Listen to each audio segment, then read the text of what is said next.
ગુજરાતના યુવાનોને કાયમી નોકરી આપવા માટે થતી ભરતી પ્રક્રિયામાં છબરડા કરવા માટે અત્યાર સુધી જીપીએસસી અને ગૌણ સેવા પસંદગી મંડળ જ પંકાયેલું હતું, પરંતુ હવે એમાં ગુજરાત પોલીસ ભરતી બોર્ડનો પણ સમાવેશ થયો છે અને ગુજરાત પોલીસ ભરતી બોર્ડ દ્વારા તમામ હદ વટાવી અને કુદરતી સિદ્ધાંતોને પણ ચેલેન્જ કરી અને પોલીસ ભરતીમાં અગાઉની ભરતીઓમાં ઊંચાઈ યોગ્ય હોવાથી પાસ જાહેર થયેલા ઉમેદવારોને આ ભરતીમાં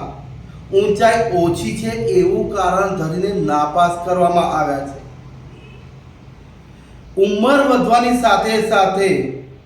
દરેક વ્યક્તિની ઊંચાઈ વધતી હોય છે, પરંતુ ગુજરાત પોલીસ ભરતી બોર્ડ અહીં એવું પ્રસ્તાવિત કરે છે કે ગુજરાતના પોલીસ ભરતીના ઉમેદવારોની ઊંચાઈ દિવસે દિવસે ઘટી રહી છે, ત્યારે પોતાની ફરજમાં બેદરકારી દાખવનાર પોલીસ વિભાગના અધિકારીઓ વિરુદ્ધ કાર્યવાહી કરવાની તેમજ પોલીસ ભરતીના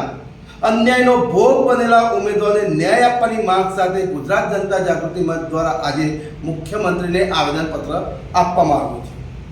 રજનીકાંત ભારતીય, પ્રમુખ, ગુજરાત જનતા જાગૃતિ મંચ।